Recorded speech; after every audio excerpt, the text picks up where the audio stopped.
Hello student, welcome back to the channel. আজ থেকে আমরা ক্লাস 12 এর সিলেবাস স্টার্ট করছি ফিজিক্সের।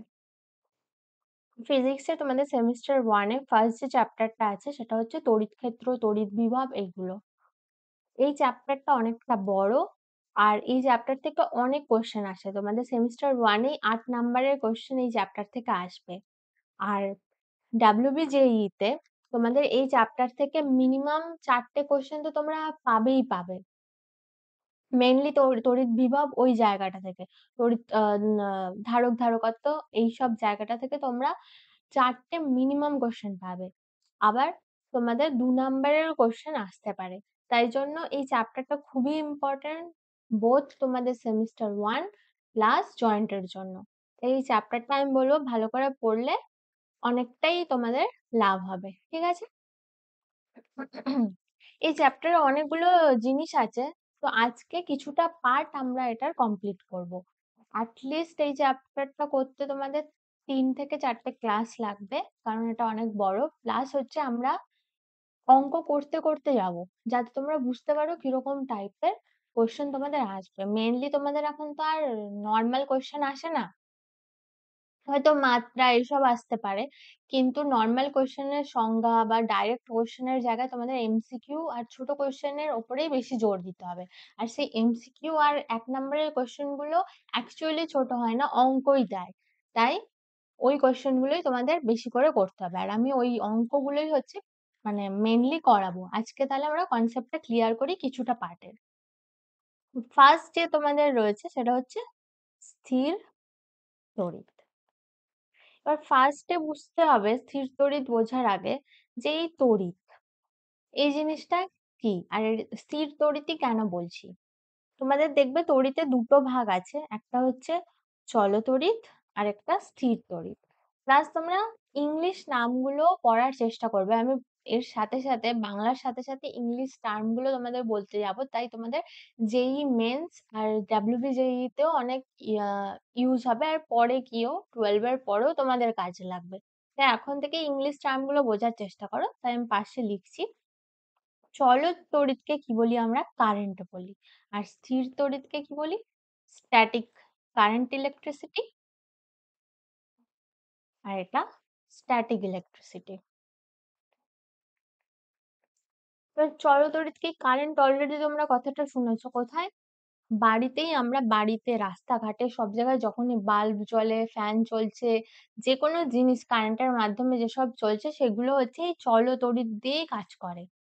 এই চলতড়িৎ কেন বলছি, এখানে তড়িৎ যে বহন করছে ইলেকট্রন, বা কিছু কিছু ক্ষেত্রে ইলেকট্রনও হতে পারে, হোলসও হতে পারে, কার জন্য, সেমিকন্ডাক্টরের জন্য। তো আমরা তড়িৎ বাহক যে কণাটা, সেটা কি করছে, এক জায়গা থেকে অন্য জায়গায় যাচ্ছে, ওই জন্য এটাকে চলতড়িৎ বলছি।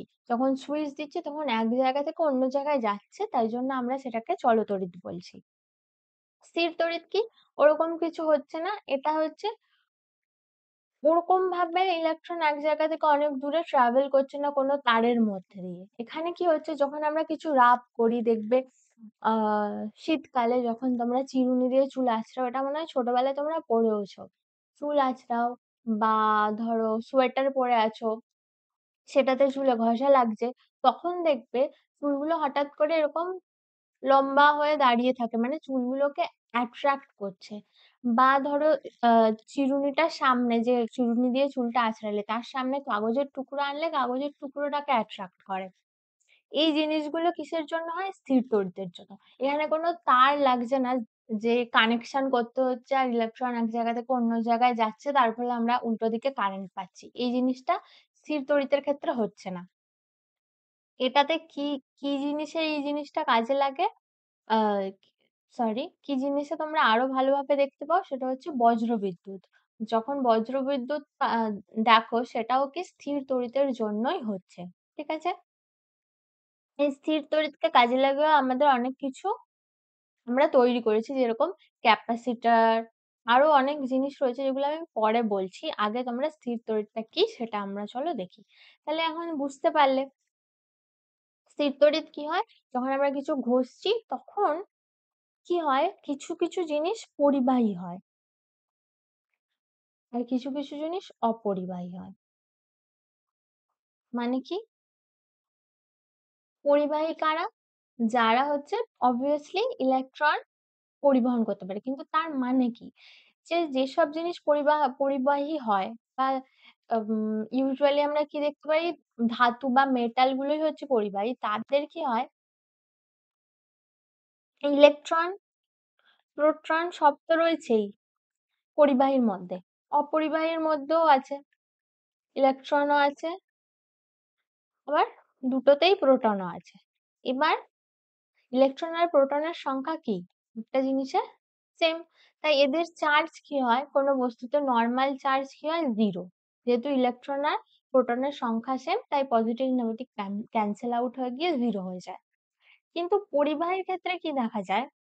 এই যে সারফেসে যে ইলেকট্রন গুলো রয়েছে, সারফেস মানে কি? এই যে তলে, এই সারফেসে যে ইলেকট্রন গুলো আছে খুবই হালকা ভাবে এই বস্তুটা বা পরিবাহীর সাথে হালকাভাবে আটকে রয়েছে। সারফেসের ইলেকট্রন গুলো অতটা ফোর্স দিয়ে আটকে নেই। এগুলোকে ইংলিশে কি বলে? Dangling bond. এই ড্যাংলিং বন্ড গুলো খুবই কমজোরি, এই যে এই বন্ড গুলো। তাই সহজেই আমরা যদি রাব করি বা পশম বা কিছুর সাথে ঘষাঘষি করি, মানে ঘর্ষণের মাধ্যমে এতটাই বল কম যে জাস্ট ঘর্ষণের মাধ্যমেই এই ইলেকট্রন গুলো এখান থেকে এই বন্ড গুলো থেকে ভেঙে যায়। ভেঙে গিয়ে কি হয়? যার সাথে ঘষাঘষি করছি অন্য একটা জিনিস এনেছি, তার সাথে ঘষাঘষি হচ্ছিল। এবার এ কি করে? ইলেকট্রন গুলি ঘর্ষণের ফলে এর কাছে চলে যায় ভেঙে। এবার কি হলো? ধরো এটাতে ছিল 10টা ইলেকট্রন আর 10টা প্রোটন, আর এটাতে ছিল 20টা ইলেকট্রন 20টা প্রোটন। এবার 4টা ইলেকট্রন কি এর কাছে চলে গেল। তাহলে এখন এর কাছে কি? ইলেকট্রনের সংখ্যা প্রোটনের থেকে বেশি হয়ে গেছে। কটা? 4টে। আর এখানে কি হচ্ছে? 4টে কমে গেছে। তার মানে কি? এ হবে হচ্ছে পজিটিভলি চার্জ আর এটা হয়ে যাবে নেগেটিভ চার্জ। বুঝতে পারলে? এইভাবে স্থির তড়িৎ তৈরি হয়। খুব সিম্পল ব্যাপার। আর এই জিনিসটা কি অপরিবাহীর ক্ষেত্রে হয় না। অপরিবাহীতে এই যে বন্ড গুলো স্ট্রং, তাই জন্য জাস্ট ঘর্ষণের মাধ্যমে, নর্মাল ঘর্ষণের মাধ্যমেই আমরা এই বন্ড গুলোকে ব্রেক করতে পারি না। তাহলে বুঝতে পারলে যে এইভাবে তৈরি হয়, আর এইগুলোকে আমরা চার্জ বলি। চার্জড কি বলে? চার্জ পার্টিকেল বা চার্জ কোনো জিনিস বস্তু সেটা বলি। ঠিক আছে? এবার সবকিছুর মধ্যেই দেখলে যে একটা চার্জড বা চার্জের কথা আসছে। বাট এই জিনিসটা ফার্স্ট কে লক্ষ্য করে? লক্ষ্য করেন হচ্ছে গ্রিক বিজ্ঞানী বা দার্শনিক, তখনকার যুগে তো বিজ্ঞানী না দার্শনিক বলা হতো। গ্রিক দার্শনিক থেলস। ইনি ফার্স্ট লক্ষ্য করেন। উনি কি করছিলেন? পশমের মধ্যে আঠা লাগাচ্ছিলেন পশমে। পাইনের আঠা দিয়ে পশমে লাগাচ্ছিলেন। এবার ওই ঘর্ষণের ফলে, আঠাটা লাগানোর জন্য উনি ঘর্ষণ করছিলেন। সেই ঘর্ষণের ফলে কি হয়? দেখছেন যে যখন ওই আশেপাশের যে কাগজের টুকরোগুলো আছে সেগুলো অ্যাট্রাক্ট হতে থাকে। তো ওনার মনে হয় এটা কি হচ্ছে? কেন হচ্ছে? মানে কিছু একটা তড়িৎ, কিছু একটা তৈরি হচ্ছে, এগুলো ওনার মাথায় আসে। তখনও কিন্তু এই চলতড়িৎ এগুলো তখনও আসেনি। তো ওনার জাস্ট মাথায় আসে যে হচ্ছেটা কি? এরকম অ্যাট্রাকশন কেন হচ্ছে? এবার পাইনের আঠা দিয়ে উনি করছিল। পাইনের যে আঠা সেটাকে ইংলিশে আমরা কি বলি? অ্যাম্বার। বাংলায় পাইনের আঠা। কিন্তু গ্রিক ভাষায় কি বলে সেটাকে? ইলেকট্রন। তো এই কথা থেকেই আসে হচ্ছে ইলেকট্রনের নাম। তো আর পরে জানা যায় কি ইলেকট্রন এরকম বন্ড থেকে ভেঙে অন্য জায়গায় চলে যাচ্ছিল, অন্য পরিবাহীতে। তার ফলে কি হয়েছিল? দুখানা আলাদা আলাদা বস্তু যদিও প্রথমে নিউট্রাল অবস্থায় ছিল, কিন্তু ইলেকট্রন বন্ড ভেঙে চলে যাওয়ার জন্য একটা পজিটিভ একটা নেগেটিভ হয়েছে। এই কারণে এই ইলেকট্রনের নাম আসে, আর পরে এটাকে কমপ্লিট করা হয়। এবার দেখো, তাহলে আমরা কি দেখতে পেলাম?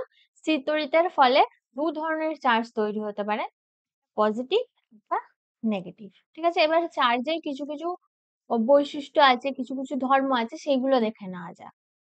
চার্জ এর ধর্ম, সরি, ধর্ম। একটা তো আমরা দেখলাম যে পজিটিভ আর নেগেটিভ হবে। তাহলে চার্জ কি ২ টাইপের হয়। ঠিক আছে? আরেকটা কি চার্জের ধ্রুবক সরি চার্জের একক কি? এসআই পদ্ধতিতে চার্জের একক হচ্ছে কুলম্ব। আর সিজিএস পদ্ধতিতে ইএসইউ বা স্ট্যাট কুলম্ব। ঠিক আছে? এটা তোমাদের কোয়েশ্চেন আসতেই পারে চার্জের একক কি? নাও আসতে পারে, খুব সহজ কিন্তু চার্জের একক অন্য জায়গায় কাজে লাগবে। অন্য একক যেগুলোতে বড়, বড় একক সেই এককে কাজে লাগবে চার্জের একক। তাই এটা মনে রাখতে হবে। আর চার্জের একক কুলম্বকে কি দিয়ে লেখা হয়? ক্যাপিটাল সি দিয়ে লেখা হয়। স্ট্যাট কুলম্বকে এরকম আর ইএসইউ কে ছোট, সবকটাই ছোট লেটার ইএসইউ। ঠিক আছে? এবার চার্জ মানেটা কি?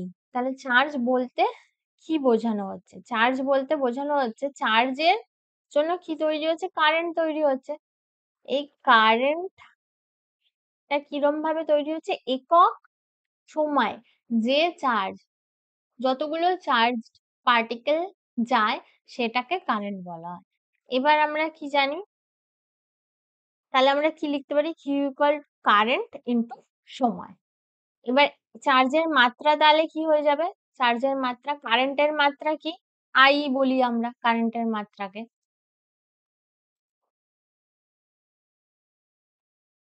আর সময়ের মাত্রা হচ্ছে আমাদের T। তাহলে চার্জের মাত্রা কি হয়ে গেল? I T। এই কোয়েশ্চেনটা তোমাদের দিতে পারে মাত্রার থেকে। মাত্রাতে তোমাদের চার্জের মাত্রা মুখস্থ করতে হয়। কিন্তু যদি তোমরা এইভাবে মনে রাখো, কারণ এটা তোমাদের অঙ্কে লাগবেই। চার্জ মানে কি?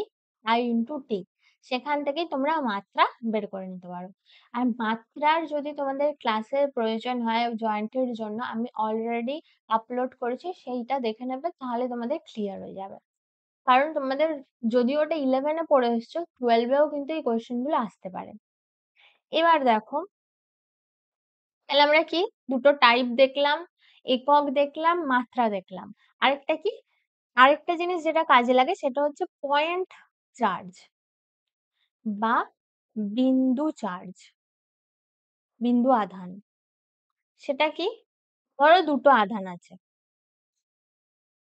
একটা ডিস্টেন্সে রয়েছে, একটা পজিটিভ কিউ, একটা নেগেটিভ কিউ। এবার এদের যে মধ্যে দূরত্ব, সেটা আর এদের যে ব্যাসার্ধটা, এই দূরত্ব, এই ব্যাসার্ধটাকে ধরো আমি ডি বললাম। ব্যাসার্ধটা যদি এই দূরত্বর থেকে অনেক অনেক ছোট হয়, তাহলে আমরা বলবো সেই আধানগুলোকে পয়েন্ট আধান, এই পয়েন্ট চার্জ বা বিন্দু আধান। ঠিক আছে? এটা তোমাদের পরে কাজে লাগবে। এটা একটা হচ্ছে চার্জের বৈশিষ্ট্য। আরেকটা কি চার্জের বৈশিষ্ট্য? চার্জ হচ্ছে স্কেলার কোয়ান্টিটি। ঠিক আছে? তার মানে নরমাল যোগ বিয়োগ হবে।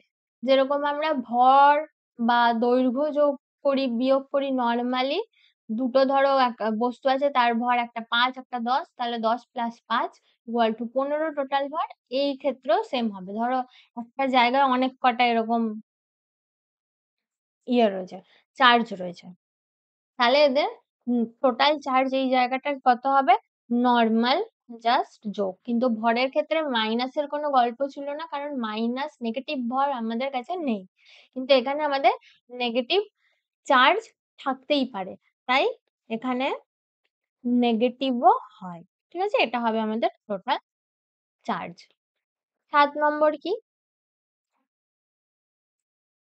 তড়িতাধানের নিত্যতা সূত্র। সেটা কি? তড়িতাধান না আমরা সৃষ্টি করতে পারি না ধ্বংস করতে পারি।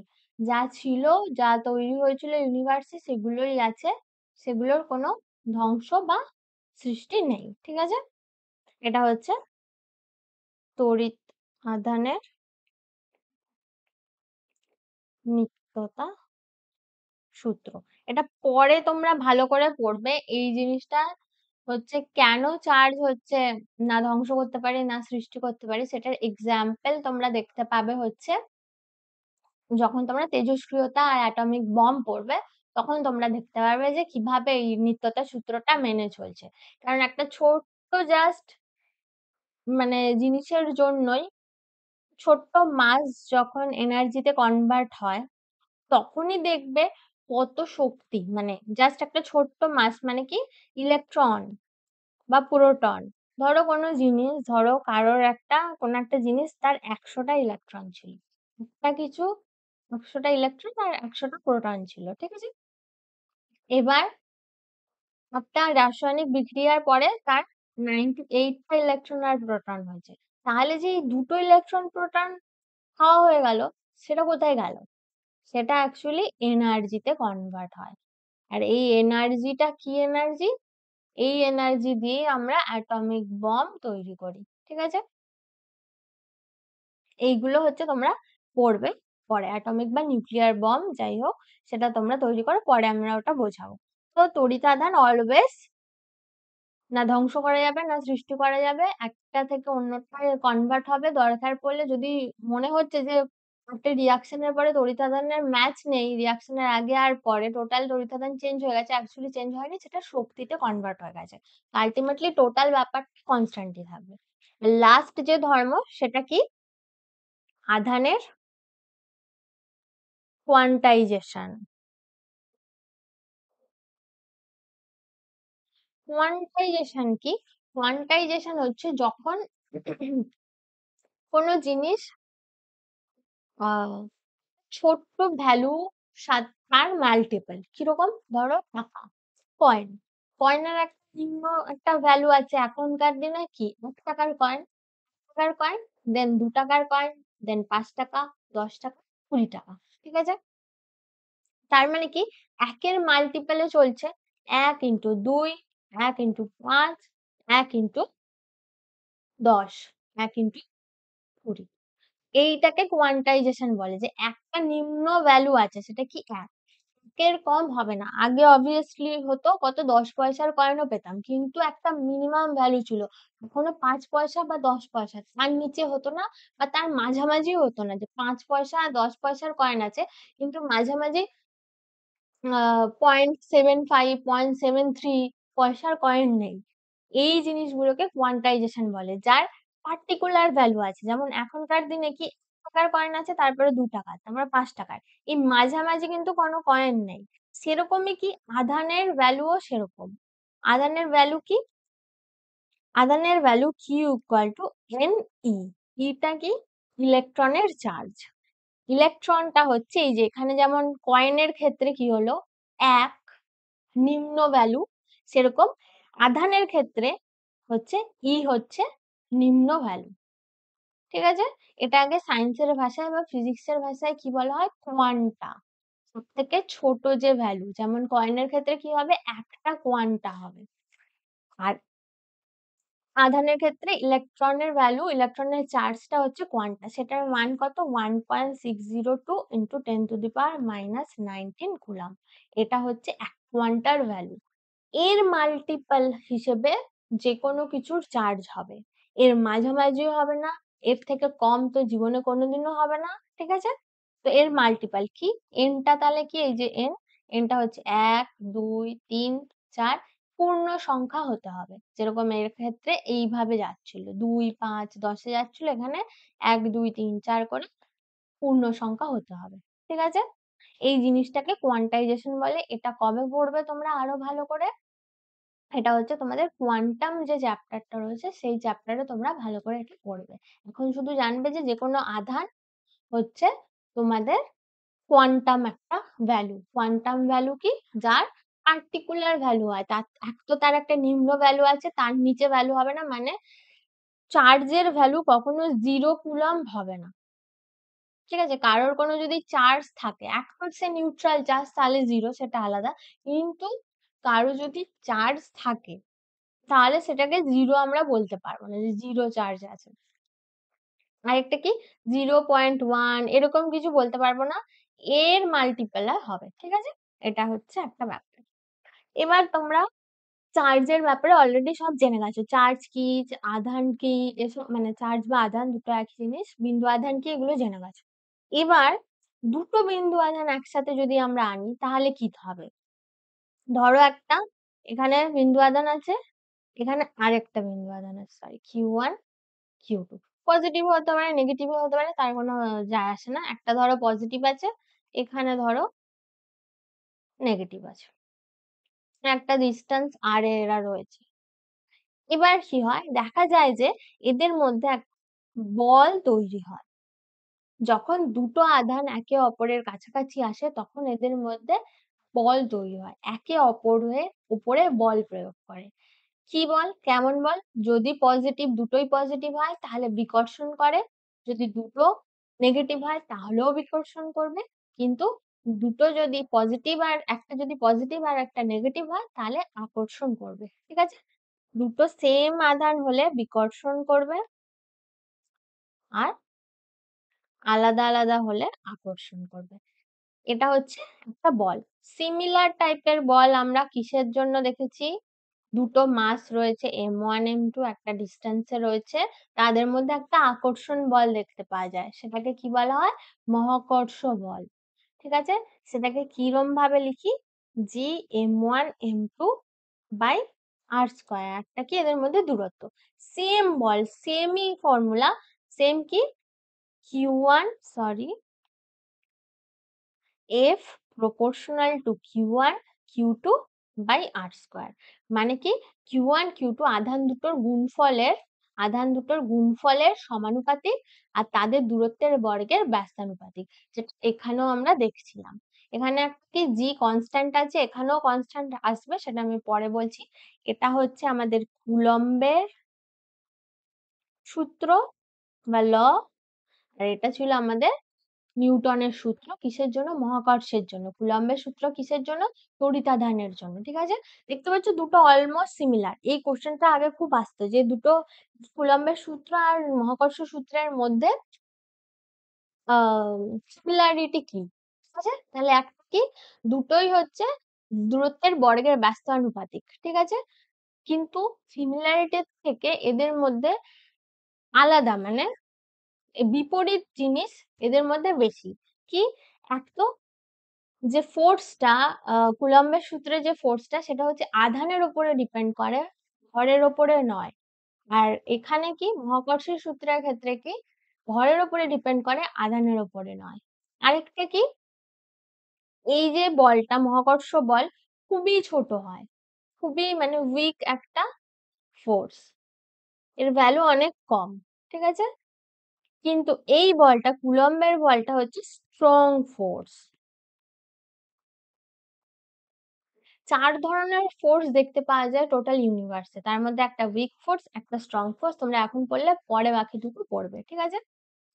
তাহলে কি মহাকর্ষ তোমাদের মনে হতে পারে যে মহাকর্ষ সূত্র সূর্য পৃথিবীকে আকর্ষণ করে রেখেছে, এটা তো অনেক বেশি ফোর্স হওয়ার কথা এটার থেকে। কিন্তু না, যদি অনেক বেশি ফোর্স হতো তাহলে সূর্য আর পৃথিবী একসাথে বুম ধাক্কা লেগে ধ্বংস হয়ে যেত বা একসাথে টাচ হয়ে থাকতো। অত ফোর্সই নেই যে ওকে অত বেশি আকর্ষণ করে। কিন্তু কুলম্বের সূত্র ভাবো এতই ফোর্স যে ওরা অ্যাট্রাক্ট করে নিজের কাছাকাছি নিয়ে চলে আসতে পারে। ঠিক আছে? তো এই জন্য হচ্ছে কুলম্বের ফোর্স হচ্ছে অনেক বেশি স্ট্রং। তো এই ধরনের বিপরীত অনেক ধর্ম আগে আসতো, এখন আসে না অতটা। এবার চলো দেখি যে কুলম্বের সূত্রের যে প্রপোর্শনাল দিলাম, তার প্রপোর্শনালিটি কনস্ট্যান্টটা কি? কে দিয়ে আমরা কনস্ট্যান্ট লিখতে পারি? এবার এই কে টা ডিপেন্ড করে কোন ইউনিট সিস্টেমে লিখছো, সিজিএস এ লিখছি না এসআই এ লিখছি। সিজিএস এর ক্ষেত্রে কে এর ভ্যালু 1, তার মানে ফোর্সটা কি হয়ে যাবে? Q1 Q2 by R square. এবার ধরো কোয়েশ্চেন দিল দুটো আধান, একটা হচ্ছে 1 ESU একটা হচ্ছে 2 ESU। দূরত্ব কি? দুজনের মধ্যে দূরত্ব 2 সেন্টিমিটার। তাহলে ওদের বল কত হবে? তখন আমরা সিজিএস এর ফর্মুলা লাগাবো, কারণ কি ইএসইউ বলেছে, সেন্টিমিটার বলেছে, তাই আমরা ফোর্সটা কি সিজিএস এ বের করবো। এবার তোমরা অলরেডি ফোর্সের বা বলের একক অলরেডি জানো, সেটা কি? সিজিএস এর ক্ষেত্রে ডাইন। তাই এখানেও কি হবে? তড়িৎ আধানের ক্ষেত্রেও বলের একক কি হবে? ডাইন হবে। এবার এসআই এর ক্ষেত্রে কি হয়? এসআই এর ক্ষেত্রে এই ধ্রুবকটার মান হচ্ছে 1/4 পাই এপসাইলন জিরো। এপসাইলন জিরোটা কি? তড়িৎ ভেদ্যতা। তড়িৎ ভেদ্যতা কি? একটা মাধ্যমের মধ্যে দিয়ে কতটা ইজিলি একটা আধান যেতে পারে এক জায়গা থেকে অন্য জায়গায়, সেটাকে তড়িৎ ভেদ্যতা বলে। এটা পরে ভালো করে পড়বে। কোনো চাপ নেই। কিন্তু জাস্ট কনসেপ্টটা বুঝতে পারলে যত ইজিলি যাবে তত তার বেশি ভালো তড়িৎভেদ্যতা। ঠিক আছে? এবার এটা কি? এটা হচ্ছে এপসাইলন 0 টা কি? শূন্য মাধ্যমের তড়িৎভেদ্যতা। 0 মানে। ঠিক আছে? তাহলে এটা শূন্য মাধ্যমের ক্ষেত্রে আমরা বলছি। ঠিক আছে? তাহলে এখানে ফর্মুলা কি হয়ে যাবে? 1/4 pi epsilon 0 into Q1 Q2 by R square. এবার এই Q1 Q2 ধরো এরকম কোয়েশ্চেন দিল। কুলম্ব আর 2 কুলম্ব দুটো চার্জ রয়েছে। দুটোর মধ্যে ডিসট্যান্স রয়েছে 10 মিটার বা এরকম কিছু। তো তাদের মধ্যে তড়িৎ কুলম্বের ফোর্স কত হবে? তখন আমরা যেহেতু কুলম্ব দিয়েছে দুটোই আর মিটারে রয়েছে তার মানে আমরা এসআই এ লাগাবো। আরেকটা আমাদের জিনিস খেয়াল করতে হবে, শূন্য মাধ্যম বলেছে নাকি। শূন্য মাধ্যম দিলেই আমরা এপসাইলন 0 বলতে পারবো। এপসাইলন 0 এর ভ্যালু কত? এটা হচ্ছে 8.854 ইনটু 10⁻⁻12। এটার এবার একক একটা আছে, সেই এককটা আমি বের করে দেখাচ্ছি পরে। আগে দেখো, এবার ধরো শূন্য মাধ্যম নেই। ঠিক আছে? শূন্য মাধ্যম না নিয়ে তার আগে দেখো এই ভ্যালুটা যদি 4 পাই এর সাথে যদি এপসাইলন এর ভ্যালু যদি গুণ করি তাহলে আমরা কি পাই? এইটার ভ্যালু সেটা হচ্ছে 9 ইনটু 9 10⁻⁹। তাহলে ছোট্ট করে অঙ্কের জন্য আমরা কি লিখতে পারি? এই ফর্মুলাটাকে 9 into 10⁹ Q1 Q2 by R square. তাহলে এখানে জাস্ট 1 দিয়ে গুণ করতে হচ্ছিল, ধ্রুবকটা ছিল 1। এসআই এর ক্ষেত্রে শূন্য মাধ্যমে ধ্রুবক হচ্ছে 9 into 9 into 10⁹ into Q1 Q2 by R square. ঠিক আছে? এবার ধরো এটা শূন্য মাধ্যম নয়, অন্য কোনো মাধ্যম, জল মাধ্যম বা বায়ু মাধ্যম বা কিছু অন্য কিছু মাধ্যম রয়েছে, তাহলে এই ফর্মুলাটা কি হয়ে যাবে? 1/4 পাই এপসাইলন। এপসাইলনটা কি? যেই মাধ্যমে আছে সেই মাধ্যমের তড়িৎভেদ্যতা। ঠিক আছে? এটাকে আমরা কিরম ভাবে লিখি? এপসাইলনটাকে কি দিয়ে বের করি? কে এপসাইলন 0। এপসাইলনটা শূন্য মাধ্যমে তড়িৎভেদ্যতা, কেটা হচ্ছে ডাইইলেকট্রিক কনস্ট্যান্ট। এটা আছে তোমাদের যখন ধারক ধারকত্ব, এটা যে সেকেন্ড চ্যাপ্টারটা, সেই চ্যাপ্টারটাতে তোমরা ডাইইলেকট্রিক কনস্ট্যান্ট বা এর ভ্যালু হচ্ছে, এর আরেকটা বাংলা নাম হচ্ছে পরাবৈদ্যুতিক ধ্রুবক। এইটা পড়বে। চাপ নেওয়ার কোনো দরকার নেই। এখন এটা তোমাদের লাগবেও না। কিন্তু মনে রেখো যে এটা তোমরা পড়বে। ঠিক আছে? তো মেইন তোমাদের ফর্মুলা হচ্ছে এইটা আর এইটা। আর এই ভ্যালুটা তো অবভিয়াসলি মনে রাখতেই হবে। অন্য কোথাও কাজে লাগবে। ঠিক আছে? পরে যখন তোমরা পড়বে। এবার আমি বললাম যে এপসাইলন 0 এর এককটা আমরা বের করে দেখব। F equal to 1/4 pi epsilon 0 Q1 Q2 by R square. ঠিক আছে? আমাদের চাই এপসাইলন 0 এর একক। 4 পাই এককের জন্য 4 পাই এটা তো একটা সংখ্যা, কোনো কাজে লাগবে না এককের জন্য। তো এটা বাদ দিয়ে দিলেও হবে। তাহলে এপসাইলন 0 মানে আমরা এরম ভাবে লিখতে পারি। ঠিক আছে? এবার কি হলো? এর একক কি? Q1 আর Q2 এর একক কি? C coulomb. তার মানে C স্কয়ার। S এর একক কি? নিউটন SI এ। তাহলে নিউটন টু দি পাওয়ার -1। আর R এর একক কি? মিটার। তাহলে মিটার টু দি পাওয়ার -2।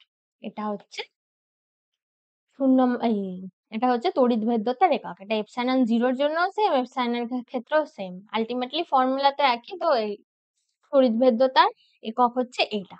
ঠিক আছে? আর এখানে যেরকম বললাম ফোর্সের একক ডাইন, এর ক্ষেত্রে ফোর্সের একক কি হয়ে যাবে? নিউটন। ঠিক আছে? এটা অলরেডি তোমরা পড়েইছো। তাহলে এত দূর অব্দি কনসেপ্ট ক্লিয়ার যে কি আমরা কি পেলাম? দু ধরনের তড়িৎ আছে, চলতড়িৎ, স্থির তড়িৎ। চলতড়িৎটা হচ্ছে এর পরের চ্যাপ্টার, মানে এর পরের মানে কি, এই স্থির তড়িতের পুরো যে 3টে পার্ট রয়েছে সেটা শেষ হয়ে যাওয়ার পরের যে চ্যাপ্টার সেটা চলতড়িৎ তোমরা পড়বে। স্থির তড়িতে তোমরা কি পড়বে? সেটা হচ্ছে ফার্স্টে তো এইগুলো পড়ছোই, যে চার্জ কি, তড়িতাধান কি, কুলম্বের সূত্র কি, তারপরে তড়িৎভেদ্যতা কি, আহ ধারক ধারকত্ব, দেন আছে হচ্ছে তড়িৎ ক্ষেত্র। এই জিনিসগুলো হচ্ছে স্থির তড়িতে তোমরা পড়বে। তো এখন তোমরা কি পড়লে? আধান কি আর হচ্ছে কুলম্বের সূত্র কি। ঠিক আছে? কুলম্বের সূত্র এবার দেখো, F equal to Q1 Q2/r² এটা আমি সিজিএস এ লিখেছি। সিজিএস এর ক্ষেত্রে ছোট্ট করে লিখতে সুবিধা হবে বলে। এবার F টা কি? F টা অ্যাকচুয়ালি ভেক্টর রাশি। কিরকম? অলরেডি জানো যে F একটা ভেক্টর, বল হচ্ছে ভেক্টর রাশি। এখানে কিরম ভাবে বুঝবে ভেক্টর রাশি? এখানে কি হচ্ছে? Q1 Q2 এর উপরে একটা বল প্রয়োগ করছে। আবার উল্টোটাও তো হচ্ছে। Q2 Q1 এর উপরে। তার মানে দিক আছে। কে কার দিকে সেটা আমাদেরকে বলতে হবে। সেটার জন্য আমরা কিভাবে কি দিয়ে বলবো? ধরো এখানে একটা অরিজিন নিলাম। এটার ডিস্টেন্স অরিজিন থেকে Q1 এর ডিস্টেন্স R1, Q2 এর ডিস্টেন্স R2। আর এই দুজনের মধ্যে ডিস্টেন্স হচ্ছে R1। এদিক থেকে এদিকে গেলে R12, এদিক থেকে এদিকে আসলে R21। এটা কি? ভেক্টর এগুলো। তাহলে বুঝতে পারছো Q1 আর Q2 তো অলরেডি বলে দিয়েছি স্কেলার রাশি। তাহলে ভেক্টর হতে গেলে এই যে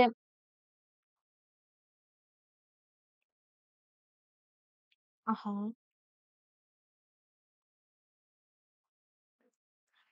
এই ফোর্সটাকে ভেক্টর হতে গেলে আটটাই একমাত্র কোয়ান্টিটি যে ভেক্টর আছে। তাহলে আটটাকে ভেক্টরের রূপে আমরা কিভাবে লিখতে পারি? ইউনিট ভেক্টর দৈর্ঘ্যের। ঠিক আছে? এবার এই ইউনিট ভেক্টরটা আবার কি? ভেক্টরে পড়েছিলে যে আর বাই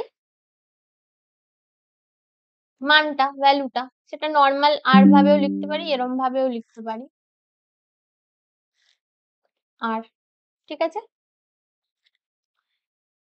এখানে তাহলে ইউনিট ভেক্টরটাকে আমরা যদি সরিয়ে দিই তাহলে Q1 Q2 by r square into r vector by r. এবার এই আর ভেক্টরটা কোন ভেক্টরটা? এদিক থেকে এদিকে করছি না ওদিক থেকে ওদিকে? তাহলে যদি আমরা Q1 এর থেকে Q2 এর ওপরে যে বল দেওয়া হচ্ছে, Q1 Q2 এর ওপরে যে বল দিচ্ছে সেটা যদি লিখি তাহলে F12 এই বলটাকে লিখবো। তাহলে আমরা R12 লিখতে পারি বাই আর। তাহলে ভেক্টর হিসেবে যদি আমি ফর্মুলাটা লিখতে চাই তাহলে এভাবে লিখবো। এটা কি? Q1 Q2 এর ওপরে কত বল দিচ্ছে। সিমিলারলি উল্টোটা লিখতে পারি, Q2 Q1 এর ওপরে কত বল দিচ্ছে। সেটার জন্য কি হয়ে যাবে? R21। ঠিক আছে? এবার ভেক্টরের ফর্ম, ভেক্টরে তোমরা অলরেডি কি শিখেছো? R12 এদিক থেকে এদিকে, ওদিক থেকে ওদিকে যেটা হয় সেটা অ্যাকচুয়ালি কি? নেগেটিভলি সমান। শুধু ডাইরেকশন চেঞ্জ হচ্ছে। আর ইয়ে তো কি বলে, মান তো একই আছে। আর কিরম ভাবে ডাইরেকশন চেঞ্জ হচ্ছে? 180 ডিগ্রিতে চেঞ্জ হচ্ছে। তার মানে জাস্ট নেগেটিভ সাইন আসবে। তার মানে এইখানে আমরা কি লিখতে পারি? Q1 Q2 by r square. R21 কে আমরা কি লিখতে পারি? Minus R12। তাহলে minus Q1 Q2 by r square. এটা মানে কি? এইটা। তাহলে মাইনাস এটা। তাহলে আমরা কি প্রমাণ করলাম? F21 equal to F12 minus F12 মানে Q1 Q2 এর উপরে যা বল প্রয়োগ করবে Q2 Q1 এর উপরে সেম বল প্রয়োগ করবে, কিন্তু মাইনাস মানে বিপরীতমুখী বল। তাহলে এই দুটো বল কি? নিউটনের থার্ড ল মানছে। মানে একজন একজনের ওপরে যদি সেম যা বল প্রয়োগ করছে অন্যজনও তার উপরে বিপরীতমুখী সেম বল প্রয়োগ করছে। তাহলে কুলম্বের সূত্র কি? নিউটনের থার্ড ল মেনে চলে। এই কোশ্চেনটা তোমাদের আসতে পারে। ঠিক আছে? এবার ধরো, বুঝতে পারলে ক্লিয়ার? খুব সহজ ব্যাপার।